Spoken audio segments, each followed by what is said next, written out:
नमस्कार, मी पूजा. लोकमतमध्ये तुमचं स्वागत आहे. महाराष्ट्रात पावसानं नेमकी किती दिवस विश्रांती घेतली आहे? पुढचे काही दिवस नेमक्या कोणत्या भागांना पावसाचा इशारा हवामान विभागानं दिलाय? कसं वातावरण महाराष्ट्रात असणार आहे सगळं आपण जाणून घेणार आहोत.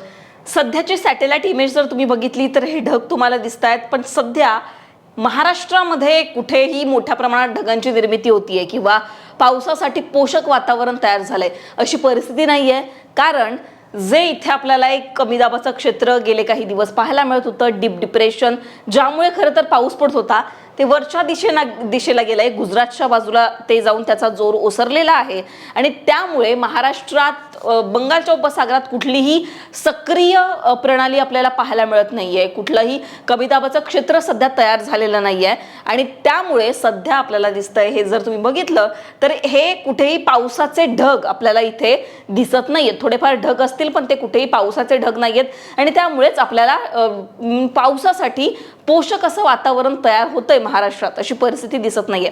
पुढची इमेज जरा आपण बघूयात, वेदर सिस्टीम कशा प्रकारे आहे बघूयात.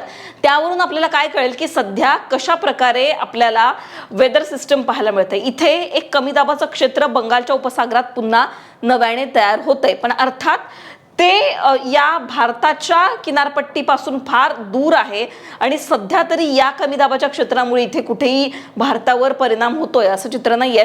हळूहळू जर ते वरच्या दिशेला आलं तर त्याचा परिणाम आपल्याला पाहायला मिळेल, पण अर्थात त्यासाठी 4 ते 5 दिवसानंतर कशा प्रकारे प्रणाली तयार होतात हे पाहावं लागणार आहे.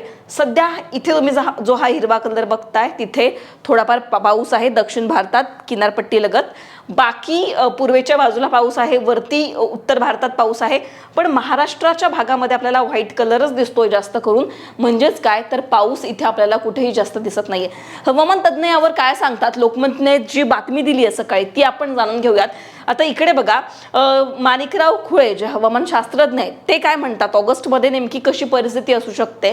तर बघा, जुलै महिन्यातील सततच्या पावसानंतर 4 ते 6 ऑगस्ट दरम्यान बहुतांश भागात काहीशी विश्रांती पाऊस घेणार आहे. ऑगस्ट महिन्यातील सरासरी पावसाचा अंदाज पाहता मराठवाडा, सोलापूर, विदर्भातील वाशिम, यवतमाळ, चंद्रपूर, नागपूर, भंडारा, गोंदिया, गडचिरोली या जिल्ह्यांमध्ये ऑगस्ट महिन्यात सरासरीपेक्षा अधिक पावसाची शक्यता आहे. दुसरीकडे मुंबईसह संपूर्ण कोकण, खानदेश, त्याचबरोबर अहिल्यानगर, पुणे, सातारा, सांगली, कोल्हापूर आणि पश्चिम विदर्भातील अमरावती, बुलढाणा, अकोला, वर्धा या जिल्ह्यांमध्ये ऑगस्ट महिन्यात सरासरीपेक्षा कमी पाऊस असेल. कुठे असेल? अहिल्यानगर म्हणजे पश्चिम महाराष्ट्रातील काही जिल्हे, त्याचबरोबर विदर्भातील काही जिल्ह्यांमध्ये कमी पाऊस ऑगस्ट महिन्यात असू शकतो. सुरुवातीला जुलै महिन्यामध्ये अल निनोचा प्रभाव पाहायला मिळेल असं बोललं जात होतं, पण जुलै महिन्याच्या शेवटच्या काही दिवसांमध्ये आपल्याला मराठवाडा, विदर्भामध्ये सुद्धा चांगला पाऊस पाहायला मिळाला. उत्तर महाराष्ट्रात चांगला पाऊस मिळाला. अनेक भागांमध्ये तर पूरस्थिती पाहायला मिळाली. धरणं अनेक ठिकाणी भरली आहेत. त्याच्यामुळे पावसाने जी काही कसर या भागांमध्ये राहिलेली होती ती पूर्ण केली. पण आता ऑगस्ट महिन्यात कसा पाऊस असेल? कारण अनेक भागांमध्ये ऑगस्ट महिन्यामध्ये सुद्धा चांगला पाऊस पडत असतो. सध्या आपल्याला ऑगस्ट महिन्याची सुरुवातच कोरड्या वातावरणाने पाहायला मिळते, कारण कुठलीही सक्रिय वेदर सिस्टीम आपल्याला पाहायला मिळत नाहीये. पण हीच परिस्थिती राहणार आहे का? तर नाही. 7 तारखेनंतर पावसाचा जोर वाढू शकतो, कारण तेव्हा सक्रिय प्रणाली आपल्याला पाहायला मिळू शकतात. अलर्ट जाणून घेऊयात हवामान विभागाचे नेमके काय आहेत, कोणत्या भागांना इशारा देण्यात आलेला आहे. 3 तारखेचा अंदाज जर बघितला, पुणे, रायगड, साताऱ्याच्या घाट परिसरात ऑरेंज अलर्ट आहे. मुसळधार पाऊस या भागांमध्ये असेल. नागपूर, अमरावती, अकोला, वर्धा, वाशिम, यवतमाळ इथे येलो अलर्ट आहे. इथे आपल्याला हलका ते मध्यम पाऊस पाहायला मिळेल. बाकी सगळ्या ठिकाणी ग्रीन अलर्ट आहे.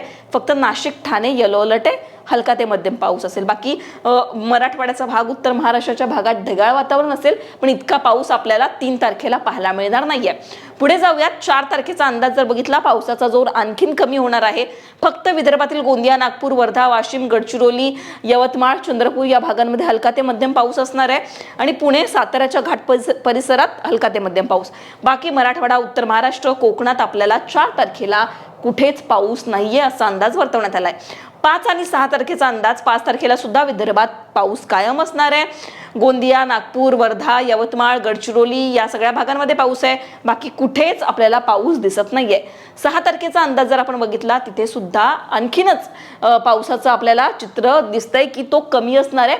ओसरलेली परिस्थिती पावसाची दिसतेय. कुठेच पाऊस नाहीये. फक्त परभणी, नांदेड, अहिल्यानगर, लातूर इथं ढगाळ वातावरण असेल. आता याचा अर्थ काय की ऑगस्टमध्ये पाऊसच नसणार आहे का? कारण सुरुवातच अशी झाली आहे की कोरडं वातावरण आपल्याला पाहायला मिळत आहे. पण अर्थात वेदर सिस्टीम जशा चेंज होतात, म्हणजेच कमी दाबाचे क्षेत्र जसे जसे तयार होतात तसं तसं पाऊस येतो. अल निनोचा परिणाम जो आहे तो आपल्याला ऑगस्टमध्ये पाहायला मिळू शकतो. कारण अल निनो काय करतं तर मान्सूनच्या वाऱ्यांना विस्कळीत करतं, त्यामुळे कमी दाबाचे क्षेत्र तयार होत नाहीत, पाऊस येत नाही. आत्ता जुलैमध्ये सुद्धा बोललं गेलं अल निनोचा प्रभाव आपल्याला पाहायला मिळेल, पण सुरुवातीला जो जुलैचा पाऊस पडला, शेवटी जो पाऊस पडला, सगळी कसर या पावसानं भरून काढली. ऑगस्टमध्ये सुद्धा तसं होऊ शकतं. अर्थात प्रेडिक्शन वेगवेगळे असतात, पण 7 तारखेनंतर कमी दाबाचं क्षेत्र बंगालच्या उपसागरात तयार होऊन पाऊस आपल्याला पाहायला मिळेल. अर्थात हे प्रेडिक्शन जसं हवामान विभाग देईल ते आम्ही तुमच्यापर्यंत पोहोचवूच. सध्या हे सगळे जे अंदाज आहेत त्यावर तुम्हाला काय वाटतं, तुमच्या भागात सध्या काय परिस्थिती आहे, तिथे कशा प्रकारचं वातावरण आहे, कमेंटमध्ये सांगा. लोकमतला सबस्क्राईब केलं नसेल तर सबस्क्राईब करायला विसरू नका. धन्यवाद.